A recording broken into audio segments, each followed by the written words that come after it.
Okay, I'm Ernie Chambers, and once again, I have a few thoughts I intend to share with you today. Since I have a tendency to roam, I decided to bring some materials related to former President Donald Trump and some things that I put in writing, and newspaper accounts touched on these things to show that without having studied him a great deal, just listening to him, watching the way he conducted himself while he was trying to get the nomination, I drew certain conclusions about him and the kind of person he is. I don't want to get too far off on the subject of vaccinations and Cyrus. So what I did was brought a rhyme that I wrote called Ovid, Ode to COVID-19. And this will be all I will have to say about the pandemic. Cyrus the virus, extremely desirous of raging like uncontrolled fire. Cyrus the virus did pen on papyrus, would that all humans expire. Cyrus the virus does not admire us. If it could have its own way, it would inspire us, then would require us by recklessness ourselves to slay. O Cyrus the virus, forget not King Pyrrhus, who dealt the Romans what for? A victory he won, but when all was done, King Pyrrhus lost the war. Cyrus the virus, the fate of King Pyrrhus awaits you if man but relents. Your days are numbered when minds unencumbered embrace medical science and sense. What I'm going to start with today is an invitation that I received from Donald Trump's operation in March of 2007, a few years ago. And it was addressed in cursive on the envelope, Ernest W. Chambers, 3116 North 24th Street. In those days, I used the barbershop as the mailing address, Omaha, Nebraska, 68110-1915. And then on the envelope, in a box, special invitation, which was very fancily printed. It was called Creating Wealth the Trump Way. I shall now read what was sent to me those long years ago. Dear Mr. Chambers, please be my personal guest to hear my real story on Trump wealth creation from my son, Donald Trump Jr., and also be trained by 4 self-made multimillionaire experts. Donald Trump Jr. will share with you our family's most successful wealth-creating secrets and strategies. As my special VIP guest, I have enclosed 2 VIP personal guest tickets, and you will receive a special gift, a complimentary edition of, this is the name of the book, Trump, in all capital letters, Think Like a Millionaire. At the conference, you will receive this free gift. The suggested tuition fee of $149 is waived for you. At this once-in-a-lifetime financial conference, you will learn how to, number 1, find income-producing properties the Trump way. 2, slash capital gains tax to 0 when you sell real estate, stocks, or your business. 3, lower your current tax bill up to 31%. 4, negotiate the Trump way. 5, protect 100% of your personal assets from all lawsuits, liens, levies, bankruptcy, or even a divorce. 6, get government-approved investments guaranteeing 9.6% to 32% return. 7, learn the Trump way to cash in on the new $1 trillion booming foreclosure opportunity in 2007. Creating wealth the Trump way. Turn this special invitation over to see the location, date, and time of the event. Call now to accept this invitation at 800-748-5254. Seating is limited. Be there. Just one new idea can make you rich. Then there's a picture of Donald Trump with a book beside it. And the item that I was to look at tells me where the location, date, and time would be observed. Omaha, Nebraska, Doubletree Hotel and Executive Meeting Center, Omaha downtown, 1616 Dodge Street, Omaha, Nebraska, 68102. Thursday, April 5th, 2007, 8 a.m. to 5:30 p.m. Then the tickets were enclosed. Naturally, I wasn't going to pay $149 to go listen to Donald Trump's son talk, but nevertheless, I decided to keep this material as a souvenir. That was in 2007. Trump announced in 2016, I believe, may have been 2015, but that he was going to run for the presidency, and it was laughed at by everybody. The Lincoln Journal-Star had a column about the legislature. It was called Capitol Days. And this is what was written on February 18th, 2016. Donald Trump is an undercover Democrat, Omaha Senator Ernie Chambers said during Wednesday debate. He called the Republican presidential candidate a bomb planted to destroy the GOP.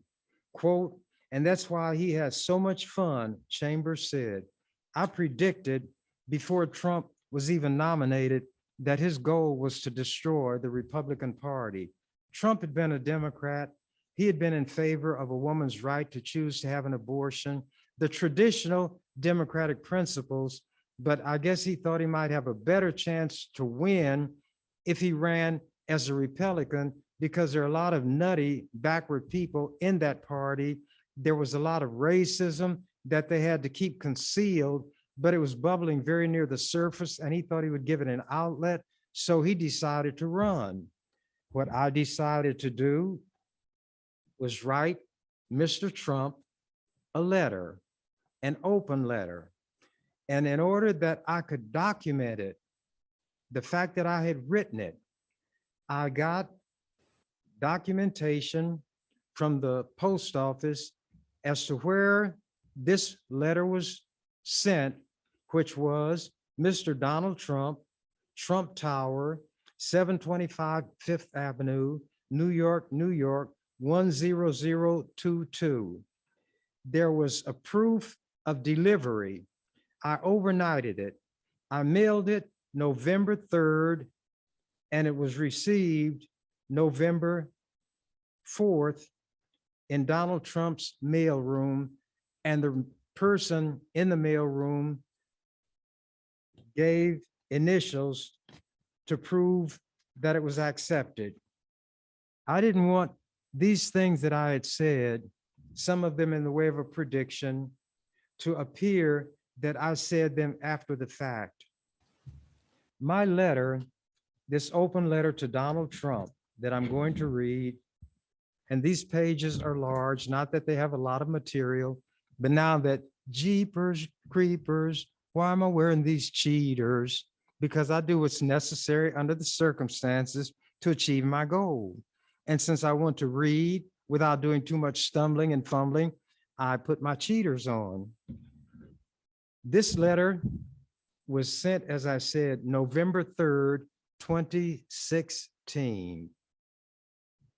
Dear Donnie, oh, and by the way, I included copies of that material that I read just before starting so that he would know that I am a person to whom an invitation had been sent to this thing that he was putting on. Dear Donnie, I hope you don't mind my using the diminutive familiar. That's what you call it when you don't use a person's formal name. And I don't think he liked to be called Donnie anyway. I do not expect my name to ring a bell with you, but as you see from the items attached to this page, which was that invitation and the comments I made about supporting his being selected, you can see that we go back a ways, not as far back as you and young Bush on the bus, but far back enough. This young Bush is a person who had played a tape where Donald Trump was talking about how famous people could do anything, that women would let you grab their privates, you could have your way with them. And when this was played over television, naturally with certain bleeps and deletions, Trump's supporters were very shook up, and they said immediately, "Oh, this was just locker room talk. He didn't mean it." When he asked his wife, they asked his wife, uh, Manila Trumper, Manila Trump, what she thought about it. She said, "Oh, darling, that is just locker room talk. No, nothing it means nothing." Well, she knows what he was doing when she came to him. But at any rate, I'll continue. That's my reference to Bush on the bus. As the days dwindle down to a precious few, it is time for me, as your self-appointed ambassador without portfolio, AWOP, to write this letter to you. In keeping with the so-called October surprise craze, exacerbated by the Comey fiasco, I am contributing my own version of a November surprise, which is this open letter to you. And that Comey surprise in November was the stuff he brought out about Hillary Clinton and stuff on her server and some things that indicated the FBI might open an investigation, and it immediately wiped out a lot of the support that Hillary Clinton had. And this term, November surprise, has come into being because almost in every election, there is something unforeseen that might turn the tide, which is exposed by one party or the other. Continuing the letter, mirroring the extraordinarily unique nature and style of your campaigning, the format of this letter by turns will be stream of consciousness. That means you just say whatever comes into your head, phrases, clauses, and so forth. Episodic, herky-jerky, helter-skelter, and even a little bit jumbled and jivey. Understandably, you may wonder why in the world would a man who is an unapologetic supporter of Hillary Clinton be simultaneously the self-appointed AWOP of her opponent? Here's why. In view of the fact that I want her to be president, I wanted her to have an opponent whom she could beat and thereby waltz, polka, rumba, samba, or otherwise dance her way into the White House. Don't bail out yet, Donnie. I stated several times on the floor of the legislature, and by the way, those proceedings are carried gavel to gavel by broadcast live on public television and streamed on the internet, that I am the quote, unofficial, unappointed campaign manager, unquote, for Donald Trump, and that my goal is to see him become the Republican Party's nominee for president, with emphasis on nominee, since my choice for president is Hillary Clinton. I presented my case in advance of Nebraska Republicans being seized by a moral imperative to join the Trump lemming march to the sea, preparatory to boarding the cruise ship Trump Titanic. Then I dropped the bombshell contained in the attached newspaper clipping, which was that he was a bomb planted in the Republican Party to destroy it. When the destruction is completed, and here is the statement I want you to remember.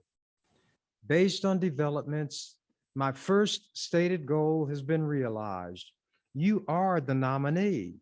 I am confident that the second, your destruction of the Republican Party from within is on the verge of fruition. When the destruction is completed, you will have turned a common cliche upside down. Instead of saying the captain goes down with the ship, we'll be able to proclaim in this instance, all thanks and praise to you, the ship is going down with the captain, the ship being the Republican Party. Anybody who has followed politics is aware that the stalwarts, the old timers, and the Republican Party feel that Trump has all but destroyed it. I saw it coming before they did, maybe even before Trump knew he would be successful. Continuing. Once again, the man who put the I in egoist will have confirmed his paramountcy and demonstrated the uncanny ability to eclipse whatever is going on around him. Not too shabby a consolation prize. The purpose of this correspondence is to encourage you to stay the course. When the going gets tough, the tough get going. That is susceptible of two interpretations. It could mean that the tough will double down, as you are inclined to do, and redouble their efforts, even if it serves only to make matters worse. On the other hand, the tough can get going in the sense of scrambling to their feet and running away, which you are not inclined to do. Lest you misunderstand based on what I've written, my intent, let me make it clear by borrowing a famous passage from Shakespeare's Julius Caesar. Lest you misperceive my intent. Friends, Romans, countrymen, lend me your ears. I come to bury Caesar, not to praise him. But with this essential, significant difference. I come not to bury Donald Trump, but to praise him. Yes, to praise him. Of course, skeptics and cynics may try to get their dig in by invoking an equally famous phrase from poet Alexander Pope's An Essay on Man, to damn with faint praise, thereby insinuating a hidden motive on my part. I assure you that my words are as sincere and trustworthy as those you have been uttering throughout your historic political sojourn. In the interest of clarity, praise is not synonymous with agreement. I extend praise because you are what you are, as sly as a fox, slippery as an eel, unreliable as a used car salesman, unstable as water, volatile as the stock market, unpredictable as the weather, and to this code, as even a casual observer will note, you are true. Take an extreme example. People say of Judas Iscariot, quote, although he betrayed Jesus, he can be given credit or praise for having hanged himself in remorse. But since I like to put the cork in the bottle, use your situation as an example. GOP distant as Trump praises Putin. Are we in sync? Here's a headline, a caption, Trump's 3 theorems or theories of political expediency. People have heard of Einstein's theory of relativity, Newton's laws, gravity and motion, Occam's razor, which deals with when you're talking, take the shortest path with the fewest detours to get to the point you're trying to make, and Machiavelli's The Prince. But this is the first time Trump's theorems will have seen the light of day. I doubt that you yourself have formulated them in the manner that follows. I am going to have to digress. When people started making fun of Trump because he couldn't spell words, when he attacked the Ricketts family, which I'll get to, he misspelled Ricketts and those kind of things, he made the remark about himself, I am a stable genius. And even then, let's analyze that. What is a stable? A place where various animals stay. What do animals do in the stable? They mess it up. So a stable genius is one who knows how to go into the stable and clean up the mess the animals leave to such an extent you can't even tell it was there. So without realizing that he was telling a deeper truth, he told the truth on himself, referring to himself as a stable genius. Trump has given me a lot of moments of laughter and amusement, but as things worked out, his tenure was anything but laughter-filled and amusing to the people who were victimized by him, and democracy, which indeed suffered, the reputation of the United States, which failed throughout the world. But to continue, having carefully followed and analyzed your words and actions to the extent that such things are susceptible of analysis and formulation, I've undertaken the task of producing the 3 theorems of Trump political expediency. I don't know whether you arrived at these, quote, truths or theorems through study and conscious thought, or if they just, quote, came to you, unquote, unbidden like photosynthesis, or in the way that water flows downhill and seeks its level. In a nutshell, here's the essence of each. The first theorem, fool all.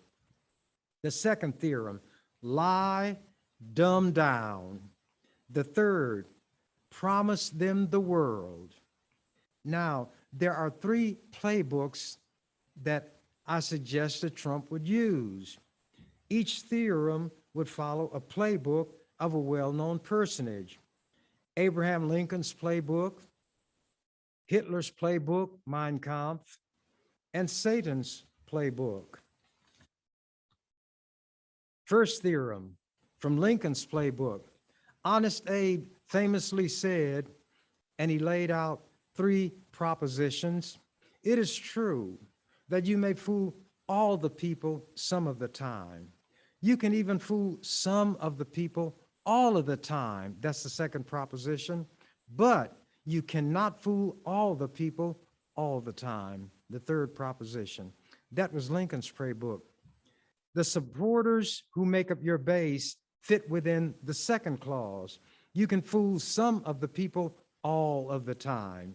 And you have done so and are doing so masterfully. Regardless of what you say or do, no matter how outlandish, preposterous, untrue, unintelligible, your base unthinkingly and uncritically remains steadfastly with you, come H or high water.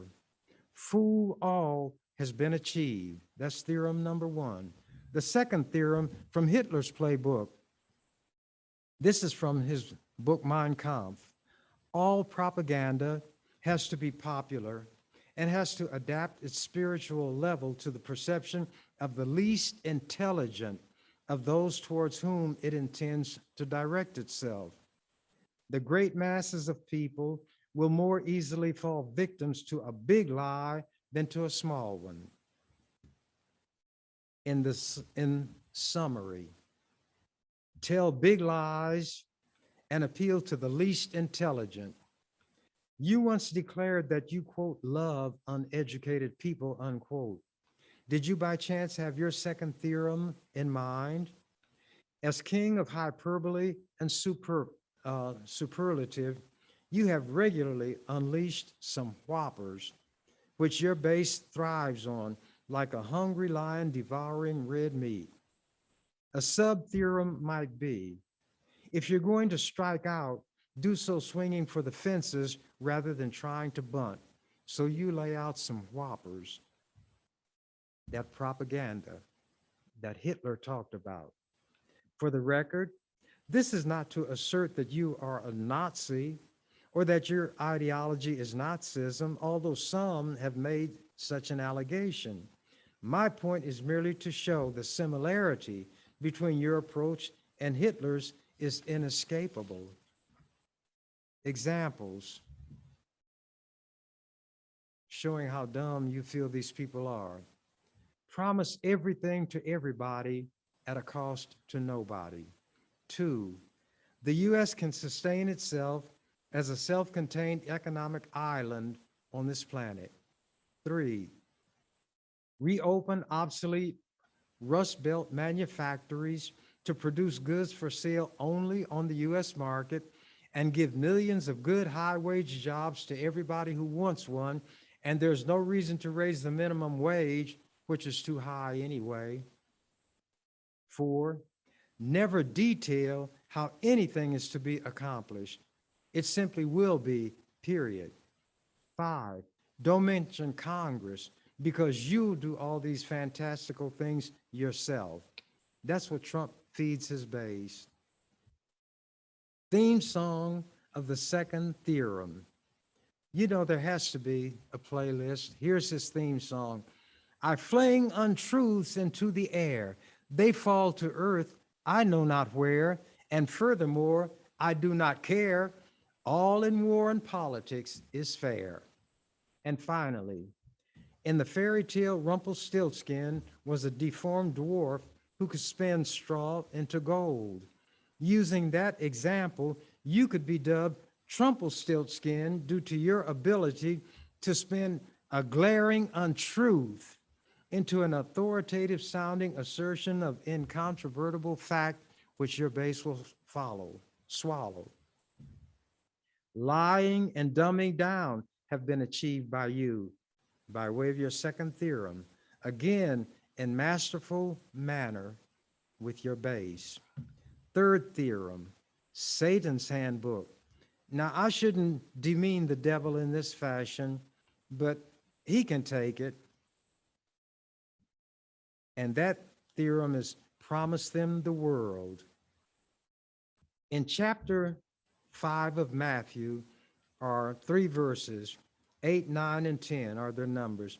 Again, the devil taketh him up into an exceeding high mountain and showeth him all the kingdoms of the world and the glory of them, and saith unto him, all these things will I give thee if thou wilt fall down and worship me. Then saith Jesus unto him, get thee hence, Satan, for it is written, thou shalt worship the Lord thy God, and only him shalt thou serve. The byline could be, fall down and worship me, for that is what happened here when you look at this headline. Trump thrills Christian audience with promise. And this is part of an article from the Washington Post. The audience included leaders and founders of many segments of the Christian right, the evangelical movement that began in the 1970s under people including the late Jerry Falwell. Among those present and involved in the program Tuesday were Focus on the Family founder, James Dobson, who, by the way, is no longer with that group, former Christian Coalition head, Ralph Reed, and evangelist Franklin Graham, son of evangelical icon Billy Graham, who was the religious handle that would fit any political tool in the White House. He would say what any president wanted him to say by way of praise. And when I was a kid and believed as a child, thought as a child, understood as a child, behaved as a child, I listened to Billy Graham on the radio on Sunday, and he would always say at the end, this is Billy Graham, Minneapolis, Minnesota, and may the Lord bless you real good. But as Paul wrote, as he continued what I just quoted, when I became a man, I put away childish things. And now going back to what I'm telling Trump in this letter, again, you handle these holy people, so-called, like a maestro. You know they by and large are actors. They forgot that your entertainment activities equip you to spot frauds a mile away, and such they are, and you know it. Check this out.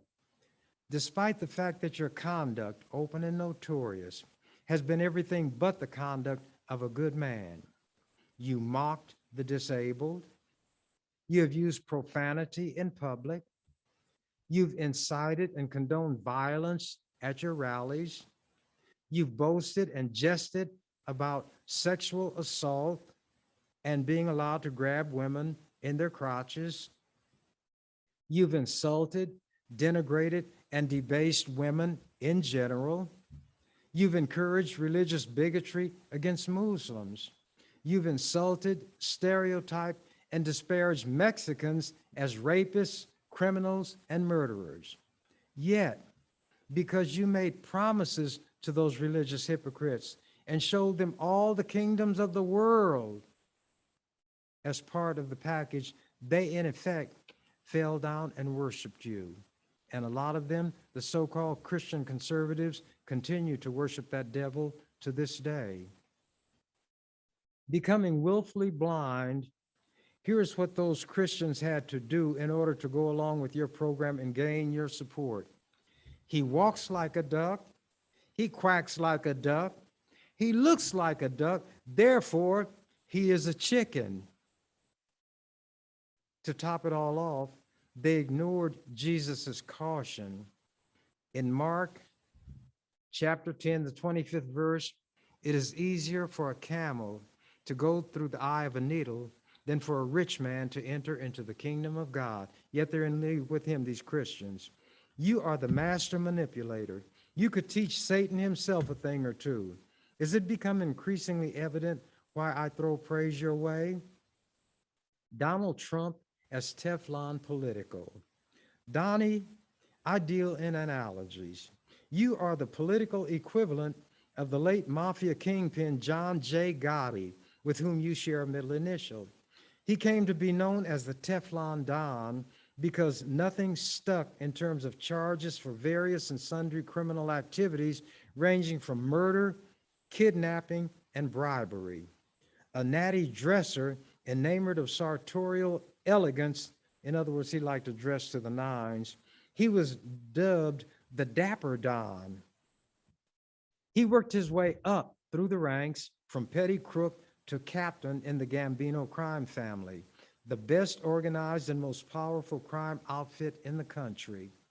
In 1985, the Teflon Don took over the operation after he ordered the rubbing out of then top dog Paul Castellano. Poor Paul met his maker as he exited a Manhattan steakhouse, indicating perhaps that consuming too much red meat may be detrimental to one's health. Finally, Boss Gotti's luck ran out, and his Teflon veneer was perforated when fellow mobster Sammy the Bull Gravino turned into Sammy the Rat, as stool pigeons were known in the rackets, and testified against him in a deal with the feds. In 1992, a baker's dozen, 13 charges stuck, including murder and racketeering, and the no longer Teflon Don swapped sartorial elegance, fine clothes, for prisoner togs and took up residency at the federal big house in Marion, Illinois. He contracted throat cancer, was transferred to a medical facility for federal prisoners in Springfield, Missouri, and was harvested by the Grim Reaper June 10th, 2002, at the age of 61. Thusly did the Teflon Don, born in the Bronx, October 27, 1940, meet his Waterloo. A major difference between you and Gotti is that you were born at the top, not at the bottom to work your way up. And the only thing you knew about real work was that people of the lower orders did it. Thus, another point at which you are due praise for your savvy or cunning. You managed to rally to your cause, to become your base, the very people toward whom you harbor contempt and distaste. The great unwashed hordes, you would never socialize with them, you wouldn't rub elbows with them, and certainly would never dream of inviting them to dinner. The point where you and the Teflon Don meet is that in the same way that criminal charges did not stick to him, political opposition, criticism, condemnation, etc., have not stuck to you, no matter the quarter from which they emanated. On the other hand, you are unable to stake claim to sartorial elegance due to your ill-fitting big suits, so Dapper Don you are not. In fact, you could be dubbed Trumpelstiltskin, but 1 out of 2 ain't bad, right? Whereas some people dream the impossible dream, you revel in and thrive on the unstickable political negatives that would demolish any other politician. You are more Teflon than was Gotti and a more accomplished escape artist than Harry Houdini. Here are just a few of the headlines. Romney blasts Trump as a phony, a fraud, and a danger. Another headline, few experienced GOP strategists are willing to work for Trump team. Another, hypocrisy in Trump's campaign. Republicans do not donate to Trump. Gary Johnson says Trump is, quote, clearly a racist. Mexican president says Trump's language is like that of Hitler. Trump's new slogan has old baggage from the Nazi era. Villains grow as Trump polls slide. Star tweet haunts Trump. GOP reaches new level of panic over Trump. Trump may delay release of tax returns, but a federal court ordered them released. He's being investigated in 3 jurisdictions and facing the possibility of criminal charges. So he may suffer the fate of the Teflon Don to whom nothing stuck when Gravino testified against him and he wound up in the big house. Trump may wind up in the big house. We'll just have to wait and see. He was called the huckster populist. GOP big shots turn on Trump over his attack on judges. Trump used charity money to buy sports memorabilia for himself. Now we get to something that comes right down to Nebraska. Let me touch on something that is very much worthy of note. The story can be told mostly by way of newspaper articles. The first article is dated February 22nd, 2016. Trump says Ricketts family is, quote, against me. Donald Trump took aim at the Ricketts family Monday after it was disclosed that Marlene Ricketts, the wife of Joe Ricketts, was behind an anti-Trump super PAC that pummeled Trump via direct mail pieces in Iowa, New Hampshire, and South Carolina. Trump issued a veiled threat against the family on his famous Twitter account, accusing them of, quote, secretly, unquote, spending money against his presidential bid. For the record, Ricketts's donation was publicly disclosed over the weekend by the Federal Election Commission, another lie by Trump. Trump's tweet said, I hear the Ricketts family, and he misspelled Ricketts, put 1 T instead of 2. I hear the Ricketts family, who own the Chicago Cubs, are secretly spending $signs against me. They better be careful. They have a lot to hide. I repeat, they better be careful. They have a lot to hide. Marlene Ricketts fired back through a spokesman saying, Trump was too unpredictable to be president. Then this is what Brian Baker, an advisor to the Ricketts family, said by way of a response. Marlene Ricketts shares the disappointment of many Trump supporters who believed that our leaders in Washington have failed us, and who also believe our next president must be a principled leader. In her view, Donald Trump has not been a consistent conservative and therefore would be unpredictable as our party leader, unquote. Marlene Ricketts gave $3 million to a super PAC known as Our Principles PAC. It was created in January with the help of Katie Packer, a former aide to Mitt Romney in his 2012 presidential campaign. Ricketts is married To Joe Ricketts. Marlene Ricketts is married to Joe Ricketts, the founder of TD Ameritrade, a successful online trading company. She and Joe are the parents of Pete Ricketts, the governor of Nebraska. And on old Joe, he's slick, and a nut doesn't fall far from the tree in terms of young Pete's dishonesty. This Ricketts came before the Omaha City Council, persuaded them to give what is called TIF money, tax increment financing, which allowed him to avoid having to pay taxes, as would be the case, and will make money available to him in effect to build a new TD Ameritrade headquarters in a part of West Omaha, which is neither deteriorated or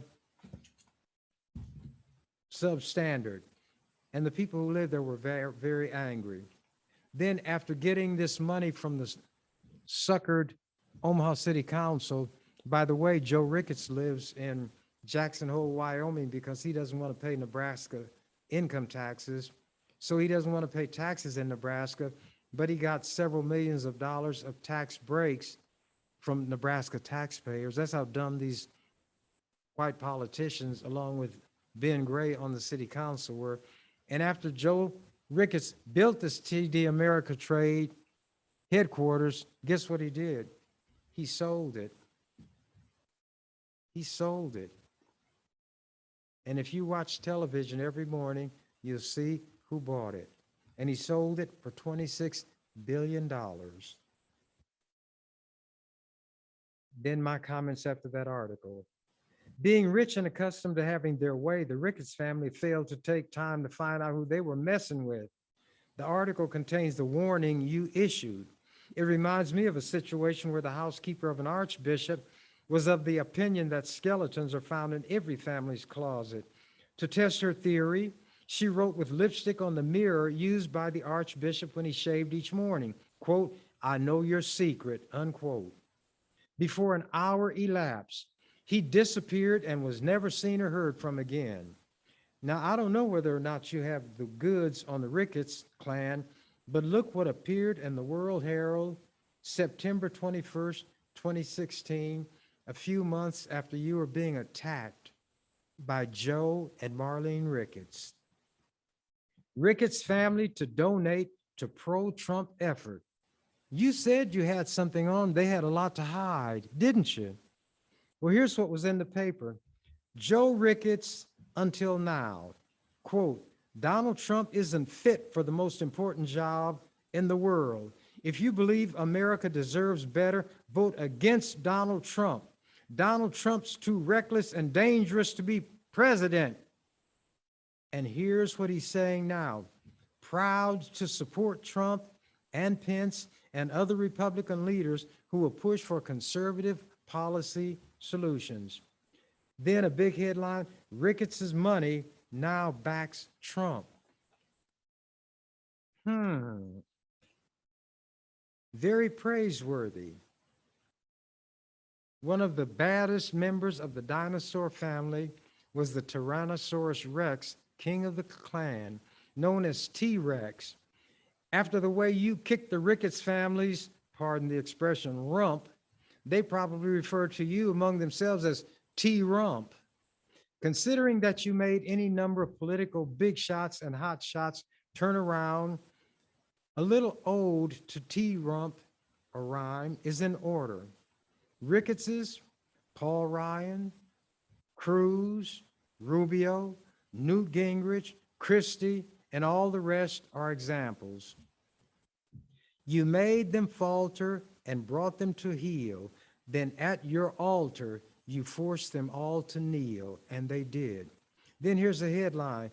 Due to change, Trump made a big campaign change. And you all can't see this, but it's a picture of Trump in a pose very similar to mine. And the headline is Trump made big campaign change. So this picture of me was in the paper, and I put it next to Trump's, and under mine, the caption is, Senator Chambers makes a point during debate on the floor of the legislature in February. Chambers is seen as the master of the filibuster in the legislature. Under Trump, Republican presidential candidate Donald Trump speaks during a campaign rally in New York. So, my question, did the big campaign change consist of stealing my gesture, then ending my letter to Donnie? I know you have better things to do than to read a letter about yourself. But as you lick your wounds after the election, you may find solace or comfort by comparison in reading this. Sincerely, Ernie Chambers, State Senator. And here is what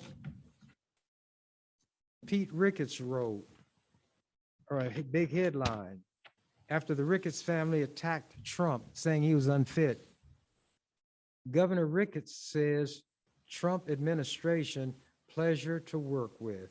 This was June 30th, 2017 in the Lincoln Journal-Star.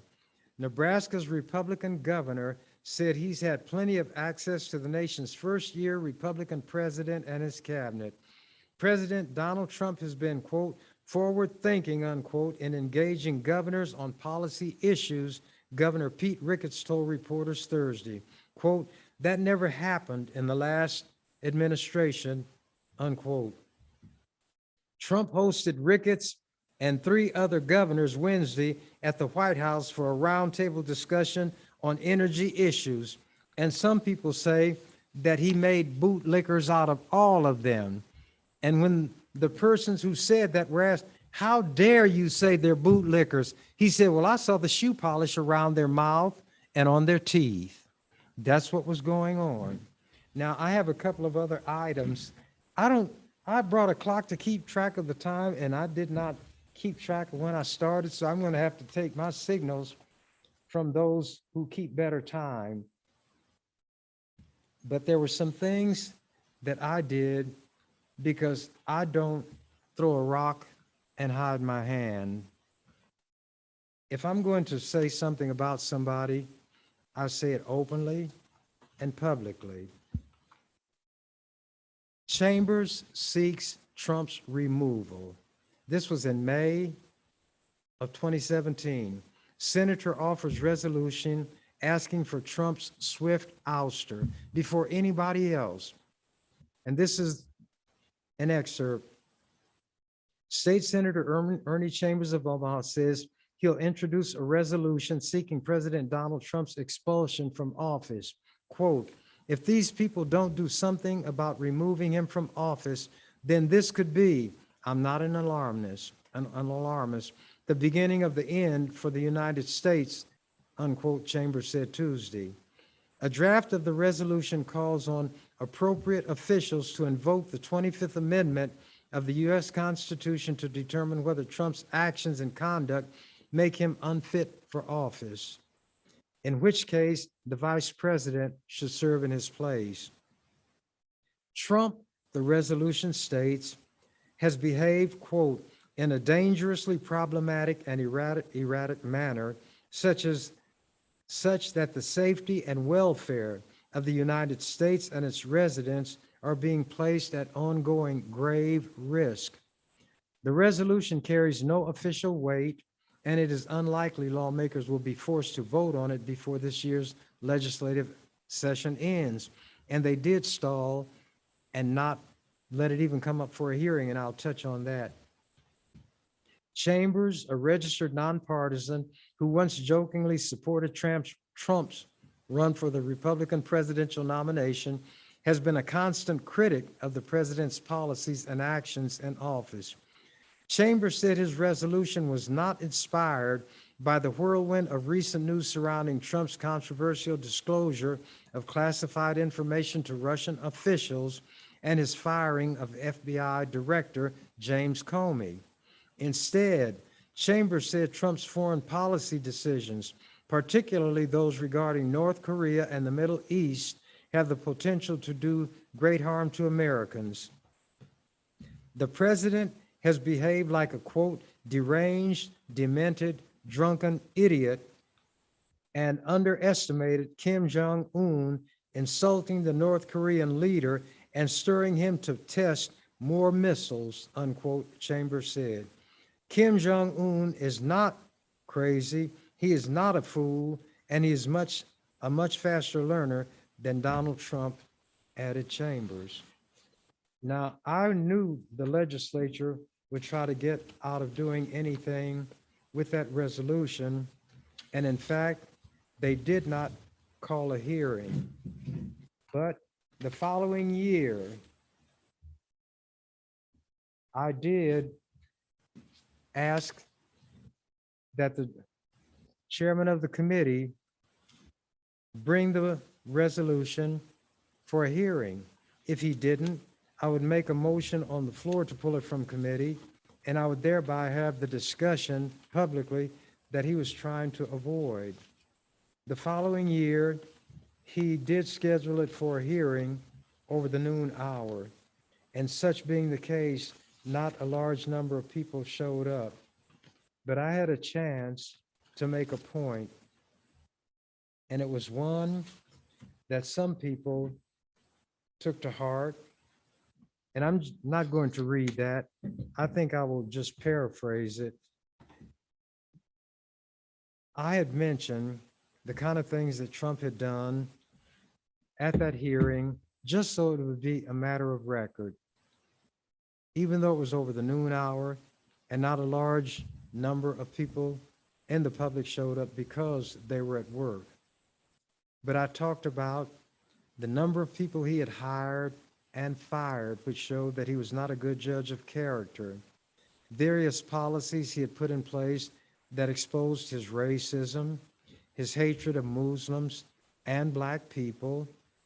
And then I spoke of what I call a one-act play. And I said, this is what that one act, one scene play will consist of. Now, before I mention that to you, recently on television, the former head of the military, the top general, said that as the election, the last one approached, and Trump was making all these kind of statements, suggesting that the election was stolen, that something would have to be done if Biden was proclaimed president, that it alarmed people in the military, including himself, and he notified the top military people to be prepared to take action if Trump did anything, and he didn't use the word coup, that suggested a coup was undertaken, then the military would step in because they had sworn an oath to defend this country against all enemies, foreign and domestic. Now, that was just a few days ago. I gave my conversation way back in 2018, which may not seem too far away, but that's 3 years ago at least. I had had this to say before that committee. There was a table behind which sat 4 generals. A person who is court-martialed is never judged by people of lower rank.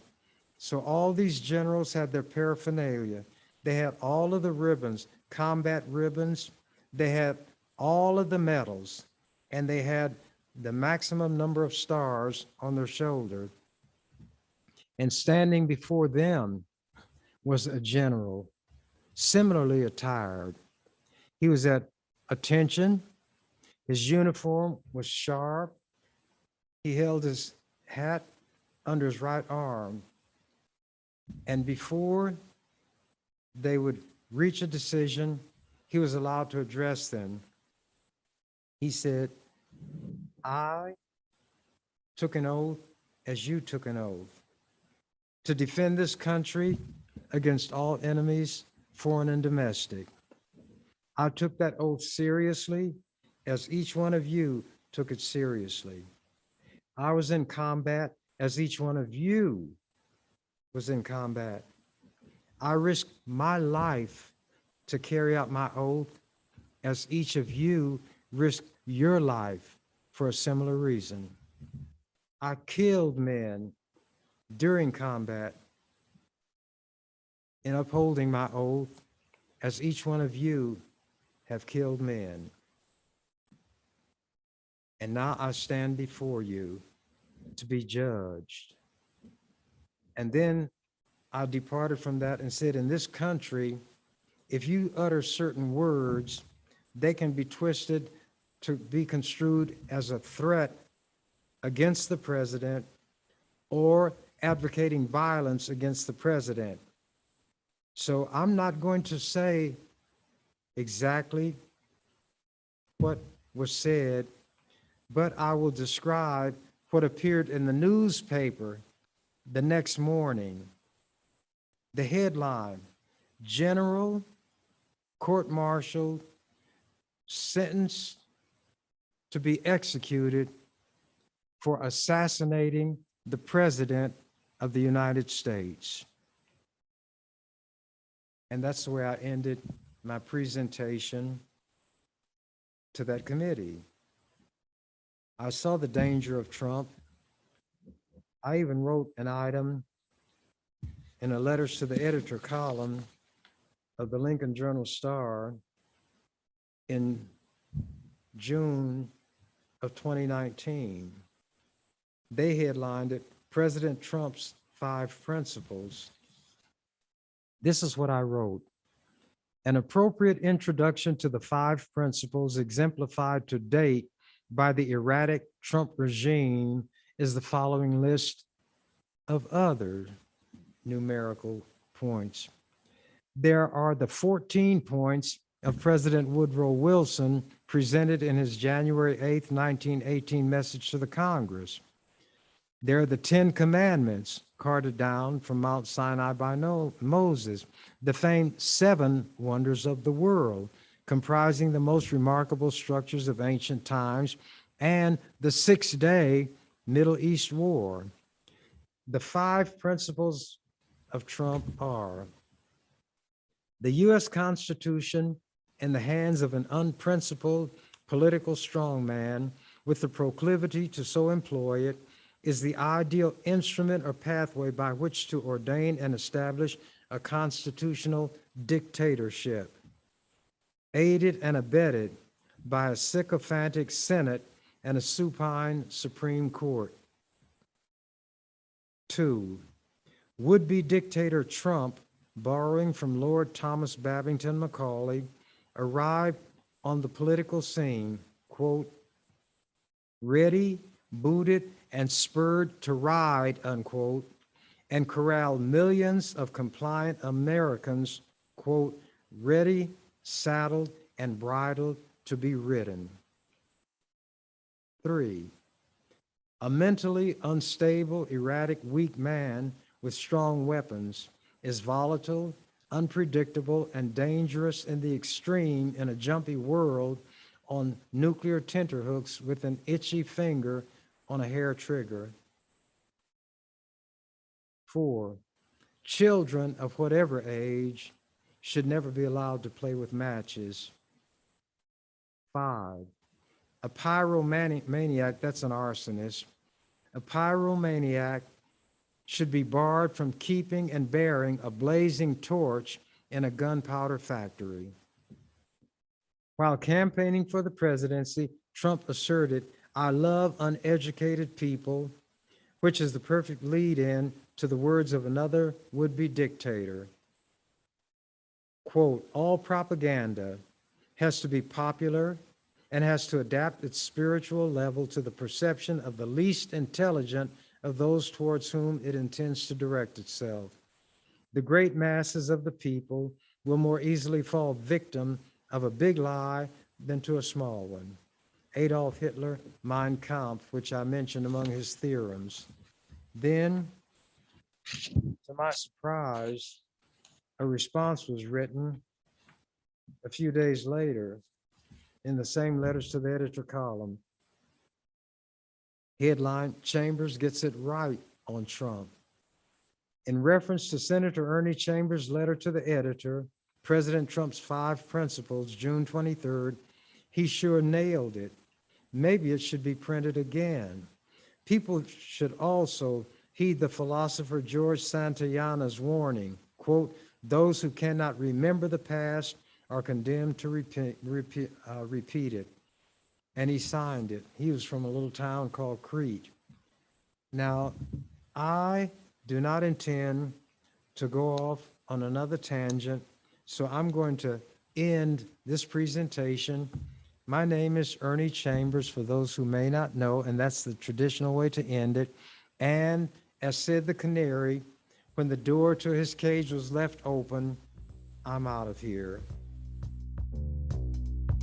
Thank you for watching The Ernie Chambers Show. If you'd like to make suggestions, email us at ewcfacts@gmail.com. That's ewcfacts@gmail.com. This has been an EWC Communication production.